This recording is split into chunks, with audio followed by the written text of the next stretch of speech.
Yeah. Hey everybody, welcome to the second installment of the Recruit Rivals podcast. I don't know. We're bad with names. We haven't named the podcast. We haven't named the new segment coming up. You'll see that in a little bit. So yeah, we're just going to feel it out. My name is Nathaniel Scrambles Virginiak, here for the second time out of 2 episodes. With me, per usual, is Skylar Devronga Roberts. Yeah. This is the first show since the holidays. That was part of the delay. We did the original one like right in front of Thanksgiving, holidays. I don't know, man. It's been a train ride, and here we are. So we've got actually quite a bit of info to cover, again, plus a new segment. But how was your holiday, Skylar? Holidays were good, and then it went for a rough ride, A lot of you guys already know. I had some surgery done, had my face reworked now. You got a snout cut up. Yeah, so I had tonsils, adenoids, septoplasty, some other jizz. It was a lot of fun. It sounds super fun. How was yours? Mine was good. I did nothing of that, so mine was amazing. Yours sounds terrible. That being said, we've had a bunch of schools join us just from January. Something we want to start doing is giving recognition to that. Again, it's all on the lines of transparency, so you guys know what's going on with us. You guys kind of know what's out there. So these are the schools that joined us in January of 2019 and are now using our platform to find you recruits. So out of these schools, we got the Oklahoma State University, the University of Mount Union, Mount St. Joseph University, Concordia University, Texas, Arizona Christian University, Defiance College, Schreiner University, the University of California, Irvine, and Coker College. So we got some pretty big names in there. We got some small names, but out of those, I think most of them had scholarships available, if I'm not mistaken. Most of them did check yes for scholarships, but here's the important thing to understand, that an opportunity is an opportunity. There's no big, there's no small. It's what you make it. So if you want to grab the bull by the horns, that's up to you. You can totally do that. I mean, we still get a lot of contacts from parents and students, high school coaches, and then even college coaches ask us different questions about things. So much like the first episode, we're going to go through some of those that we've received. A really popular one has been, and some of these are kind of the same as before, but they bear repeating if people are still asking. So the first one's like, what can we do locally? Where do we start? We get that question where, again, there's no predefined path to pro. There's no, you go play YMCA, you go play junior high, you go play JV, you go play varsity, you go to college. That doesn't exist for esports. So like, where do they start? People need to know, how do we get the ball rolling, so that way whenever UC Irvine finds me on Recruit Rivals, I'm in a position where they want me as a player on their team.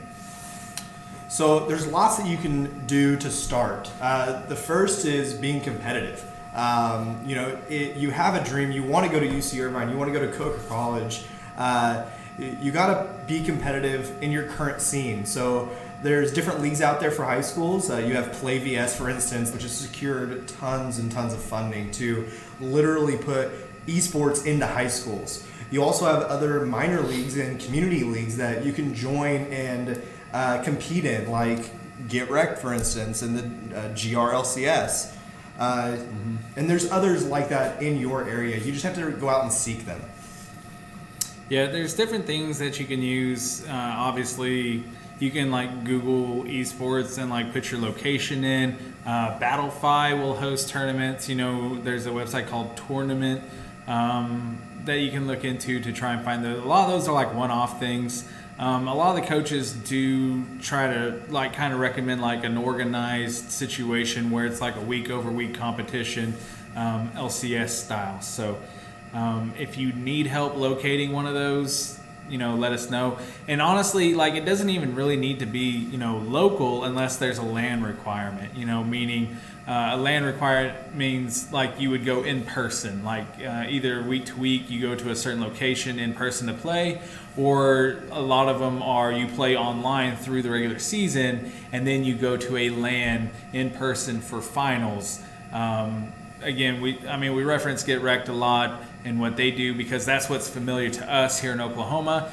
But literally, you don't have to be from Oklahoma to play in it. Anyone could play in that as long as they go to the LAN finals, which is in Norman, Oklahoma. So literally, a team from Toronto could play in that if you wanted to, as long as you meet the eligibility requirements for whatever, whichever division of that league you're playing in, and as long as if you make playoffs, you show up for the LAN.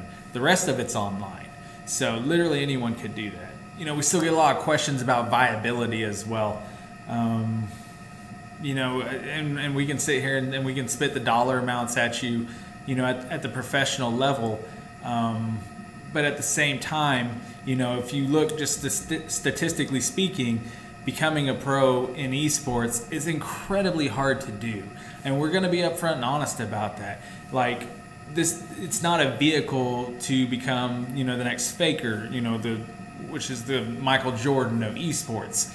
If you can do that and you are that person and that happens, God bless. I am super happy for you.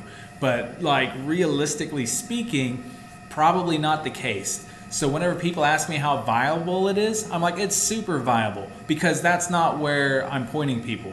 We're pointing people to getting a college education.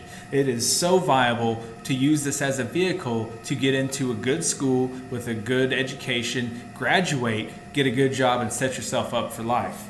That's what we point people to. So when it comes to viability, that's what we focus on. Yeah, viability doesn't only speak for going pro, though. A lot of questions that we have pertain to the just jobs in the industry in general. Kids go, they play football, they play soccer. There's a big bias for esports, and parents don't necessarily think, okay, well, if my kid goes and plays football, are they going to go and get a job in the NFL being a referee? Or it really comes down to, in general, there are more jobs related to esports than there are other sports. So you have, STEM programs, you have graphic designers, you have web designers. Essentially anything that relates to a computer in general relates more to esports than any other sport that your kids could be playing.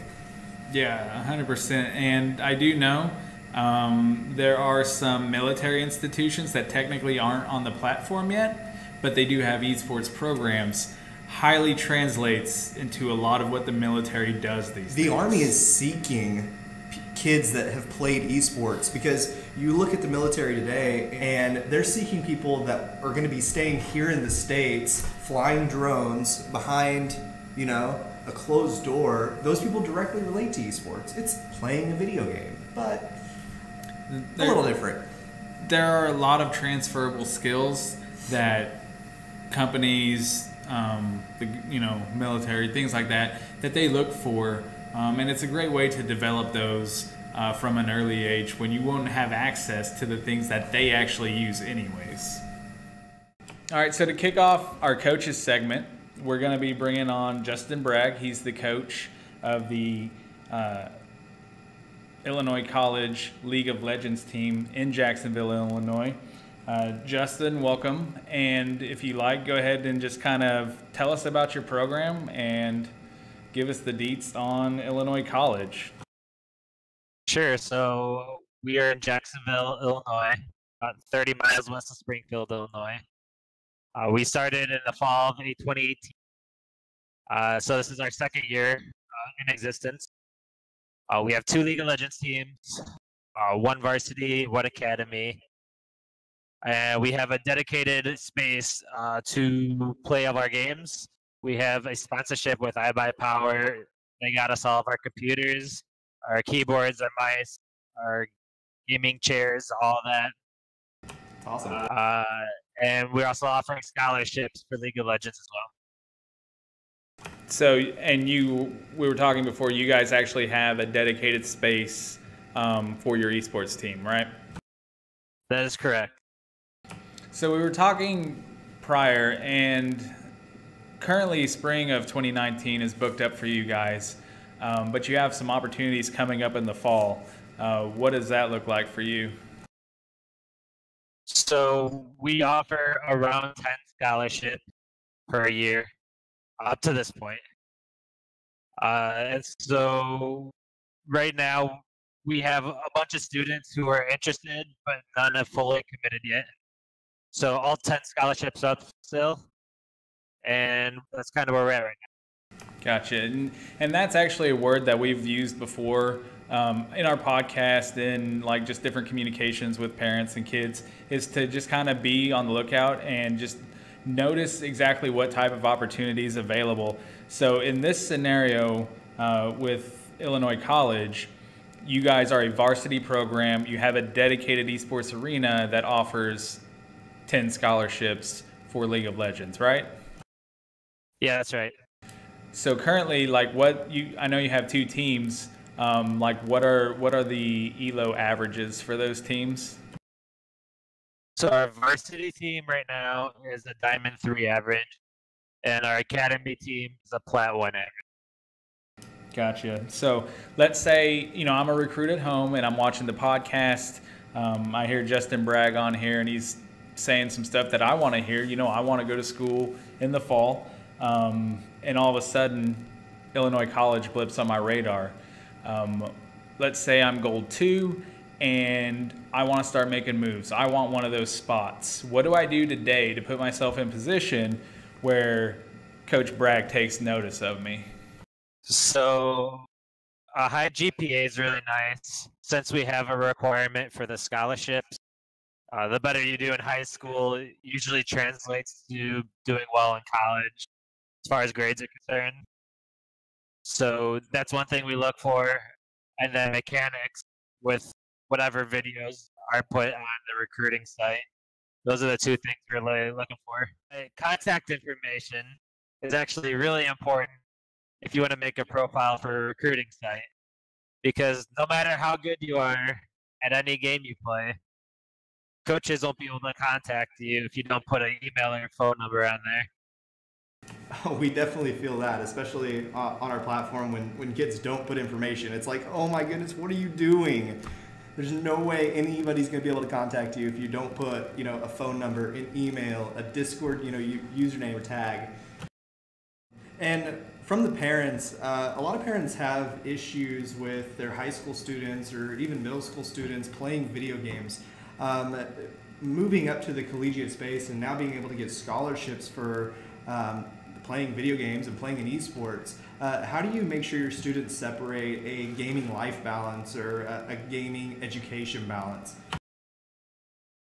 So we offer like study sessions in the library.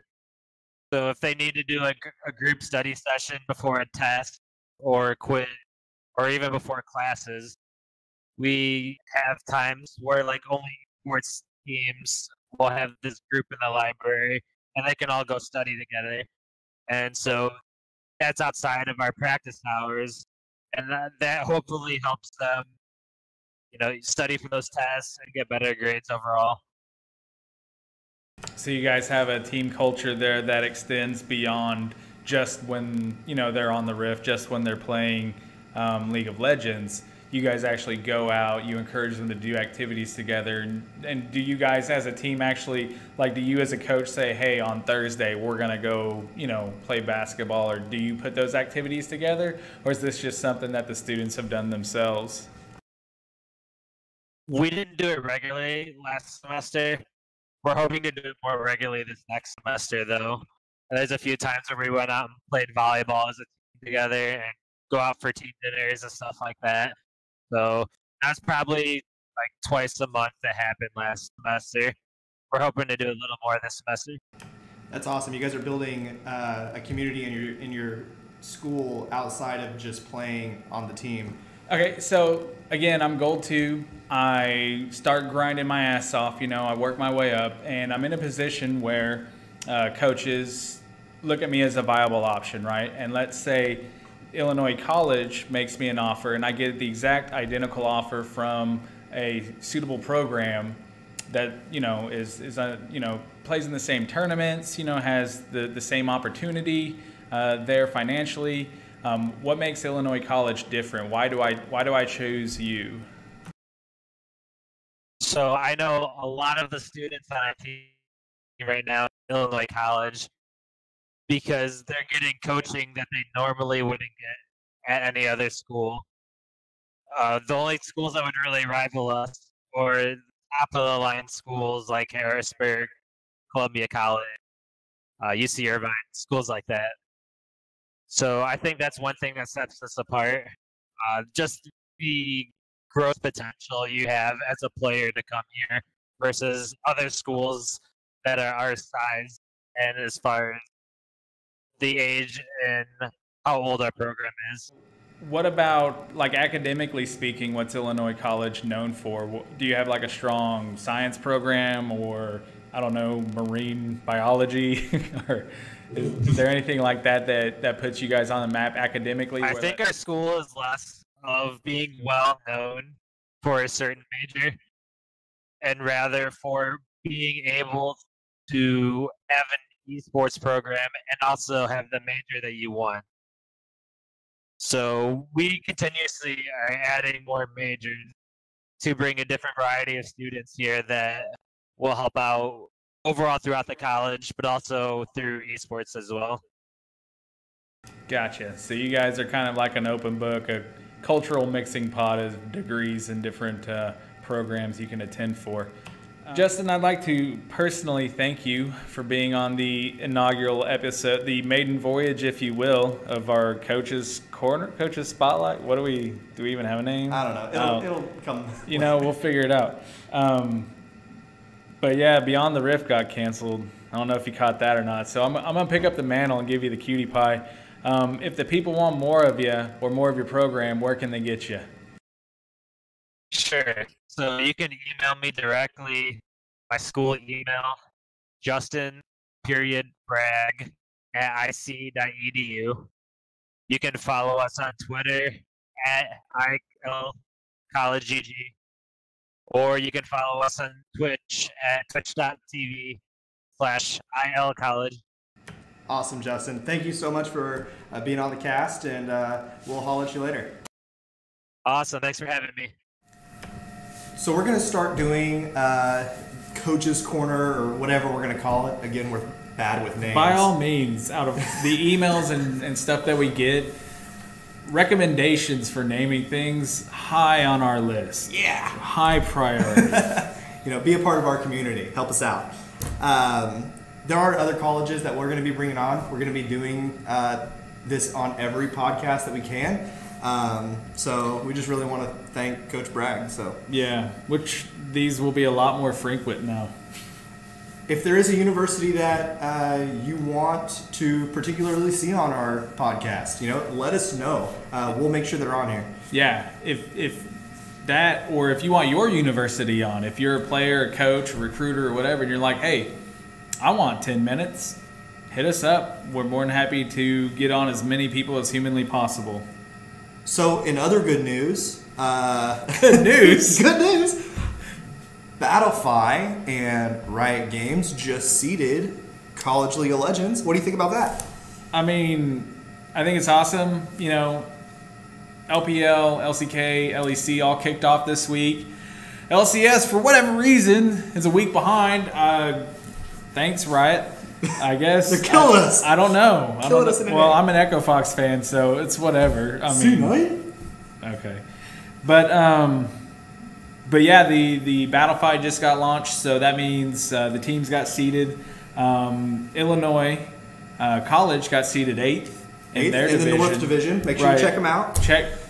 We'll post links and everything, so that way you guys can follow, because we get the question a lot: what are the top colleges? And that's hard to answer, because when it comes to college, there's so many variables about like what kind of educational programs and things like that they offer, what games they play. But for Collegiate League of Legends, this is the time to start watching, because that's going to be answered. Last year's champs, UC Irvine, We'll be looking to defend the title. We'll be using this as a medium to bring you guys updates about what's going on in the scene, because we haven't really seen a podcast that covers that, right? We haven't. So now that everything's kicking off, you know, hopefully we can be your vehicle to do that, and that way we can follow like the storylines and the just the different things that are going on. But yeah, we want to be that resource that you guys can come to. I mean, there's again, he mentioned Plays VS before. There are other different high school leagues out there, and that one's still forming. You know, I mean, that's still coming together. So it's hard to follow those, and it's hard to tell those narratives. But when it comes to like the collegiate scene, that's where we want to be your resource. So that way, when you guys are looking at schools, hey, is this a good program? Is this not? Not only can we answer those questions for you, but you can know those narratives that are going on. You can understand, like, why is this matchup a big deal? Why is this team playing this team a big deal? You know, and what impact does this have if they win or if they lose? And then, of course, once it comes down to the playoffs, you know, we'll be keeping that pretty hyped for you as well. So what do you think? We got LCK, the LCK. reformed EU LCS, aka the LEC. LECMA. So LCK is, I was so hyped with it last year. Just for you guys who may not, so parents and maybe people just haven't seen it. LCK is Korea, League Champions Korea. So when we say LCK, we're talking about the Korean teams, the Korean League, just like we would about North American teams. Only they play in their region before, you know, MSI and before Worlds at the end of the year. So LCK, what do you need to know about them for Korea? SKT is back. I mean, I think we all kind of knew that just by the offseason starting. Yes. Do we really need to know about LCK? We bridged the gap. No.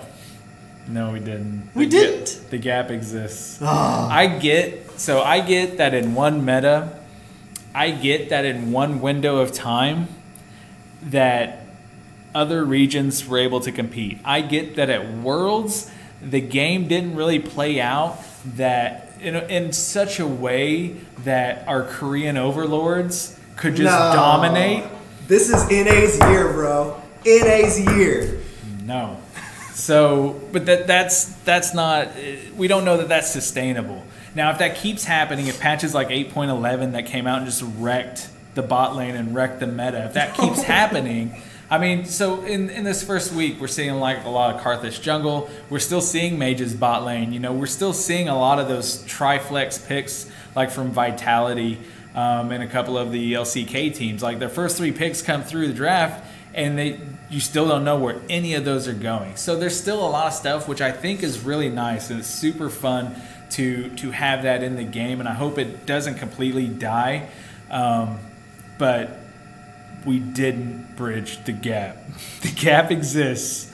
No. The gap exists until, I mean, the exact same world scenario would have to play out for me to say, okay, the gap's closed. All right. If you think the gap exists, leave your comment below saying it exists. If you don't think it exists anymore, make sure you like our content. Or do both anyway. If you don't think it exists, it's because you haven't watched Griffin play yet, and you've been living under a rock. Silly stations, we should play the Yakety Sax 15,000 gold league, going to be cemented with this turret going down. Griffin are on a different level to the other members of the LCK as far as we've seen. 2-0 over Freaka, 3-0 over Damwon, 3-0 over Gen G so far on the 2019 patch, looking to make quick work of Kingzone. Yep, Griffin, nothing. Yeah, I know. Griffin, I'm actually a little scared. Griffin will stomp out any other 5 people on the Rift. Sans maybe SKT on a good day. Like, SKT having their best day can compete with Griffin. And maybe they're, like, got a cold or something.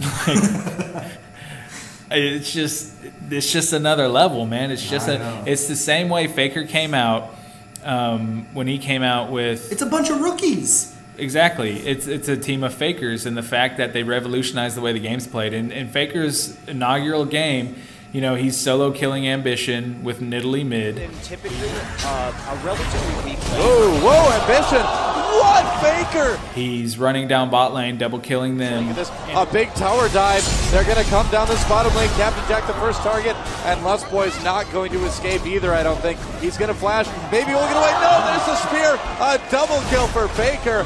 What a statement by this solo queue hero. And it was something that the sport hadn't seen before, you know what I mean? It's like watching the first dude dunk, you know? It's just like, I didn't know that was possible, right? Yeah. Is he just going to keep doing that? I do got to agree. Griffin is a scary force to reckon with. Yeah, but again, teams like SKT, teams like Damwon, they can compete with them. The difference is Tarzan. Applied to something like the Kassadin. But let's have a look at this one once again. Watching for the replay here, Lehens. Look at how that worked. If you watch that play, it's a Xin flash mid-battle dance for there to be more gap close and CC available. We didn't even notice that in real time. How do they make the Rakan look more maneuverable, Atlas? He's already super maneuverable. I thought it was one flash because the sound was basically at the same time. In the jungle. Jungle's kind of crap position, but like... He's a difference maker. Tarzan... Don't get me wrong, Griffin are all individually amazing. They're amazing players, and they're an amazing unit. Like, when you watch them, like, you see one and you think, oh, he got caught out. So the trust falls have been completed by Griffin. They definitely have some of the best communication we've ever seen. Speaking of trust falls. Hands in possibly a little bit of trouble. Tucson has used the barrel quite nicely, but Tarzan going to grab that first kill. The double knock-up from Sword as he makes his way in, and this is the type of combination play that we expect from Griffin. It's just beautiful. Bond, once again, trying not to die. This time he'll be okay, but the rest of his team, not so much. And this comes and all of a sudden, there are 5 players around them, and I've watched, I've read articles translated and watched the interviews translated and stuff, and they're like, what's your shot calling like? What are your comms like? And they're just like, it's pretty quiet. Like, they really don't say much because they're all so in sync. They're all so on the same page that they all know what to do and when to do it perfectly, almost with zero communication. And that's a big reason why they stuck together in the offseason. They didn't want to get broke up. They didn't want to go to different teams. They didn't want to change the dynamic because they know that these 5 pieces assembled as a whole are stronger than any of those pieces individually. Yeah. So they kept it together, which, awesome. As a viewer, super freaking excited. I can't wait to see what Griffin does. January 31st is Griffin SKT. Circle it on your calendars. Better watch. Like, that's the Super Bowl right now. That's the next big thing that happens in League of Legends. Make sure you watch. Make sure you watch it on lolesports.com and sign in so you can get your your rewards. Yeah, watch rewards. So there's I'm glad they brought that back this season. Moving on a little bit. What's your predictions for NA? We haven't seen anything yet. It airs January 28th. 26th? 7 days from today. Okay. Yeah. So it airs January 26th. What are your thoughts?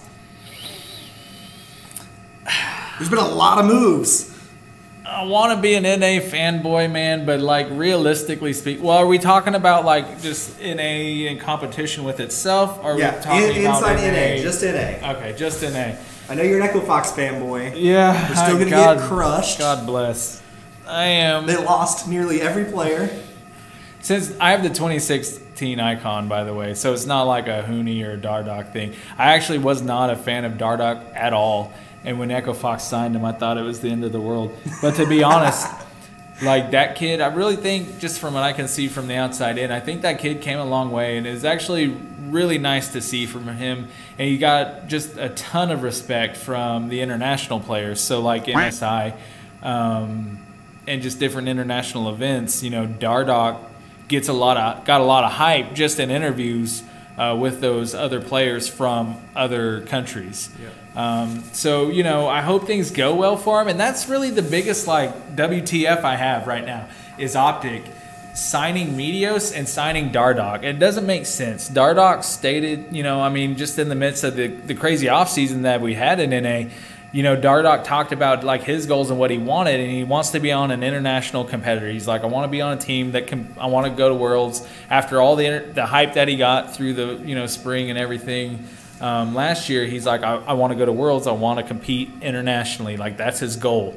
Did Echo Fox provide a vehicle for that? No, man. Not like they could have if they in certain scenarios they could have, but due to the things that happened to them financially that's not even league related, they couldn't hang on to those players. And I get that, you know, and now, you know, I got to ride this wave out, and I will. Uncle Rick, I'll ride it out, I swear.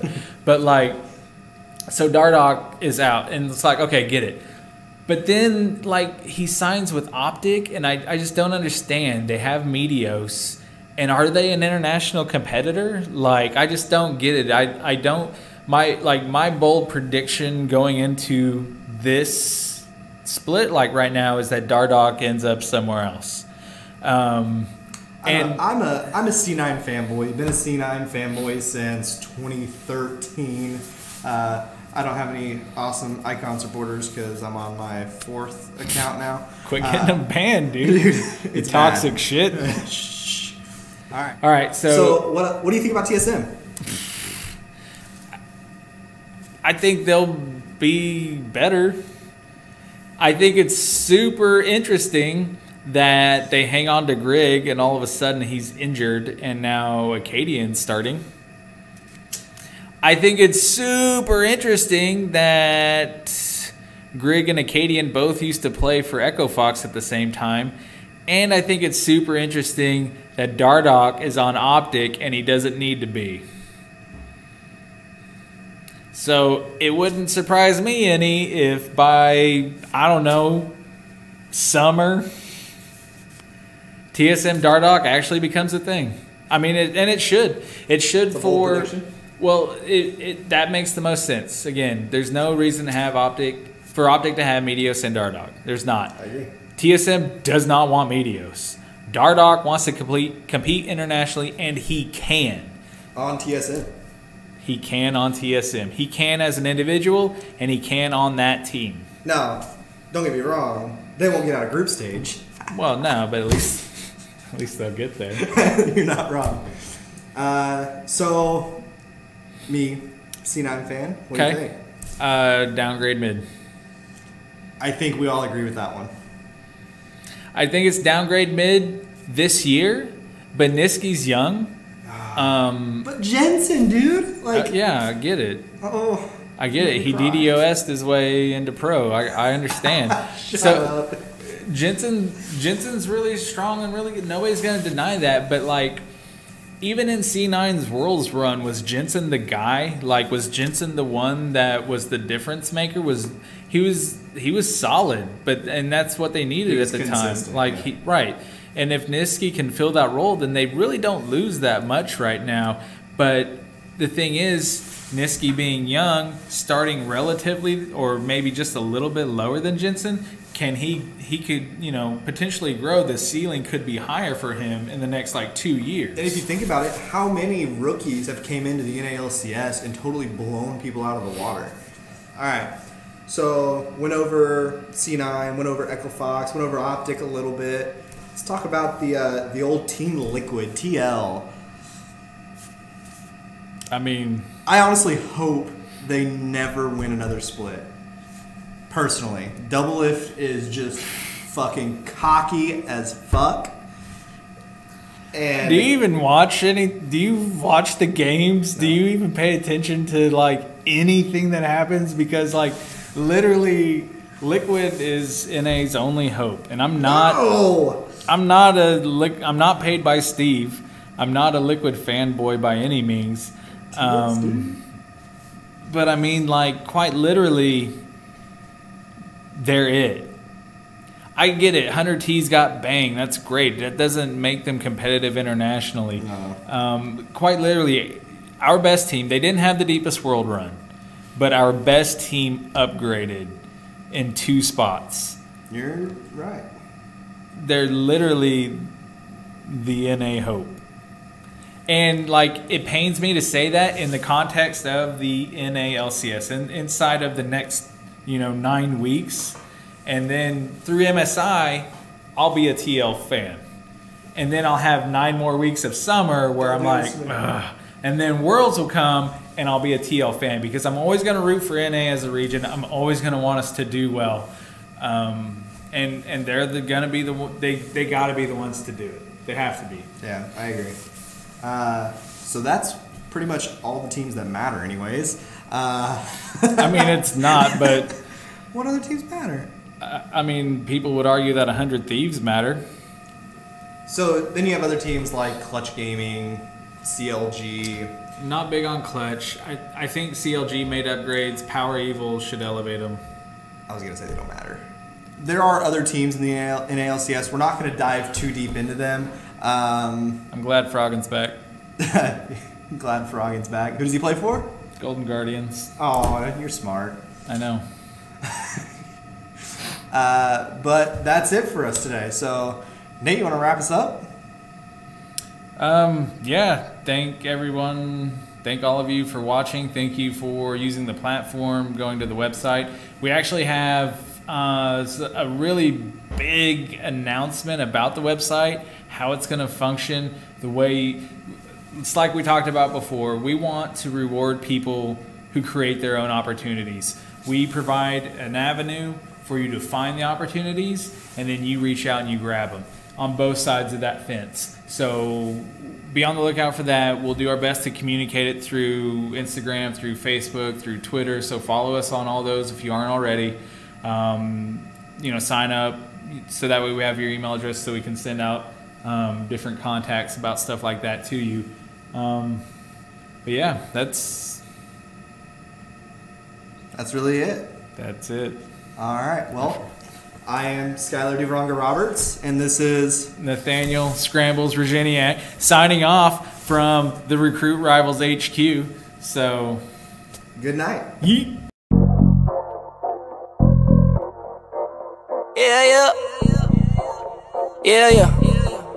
Yeah. I'm at the bar going hard with a couple shorties, but that's just the ordinary. This Jack Daniels was a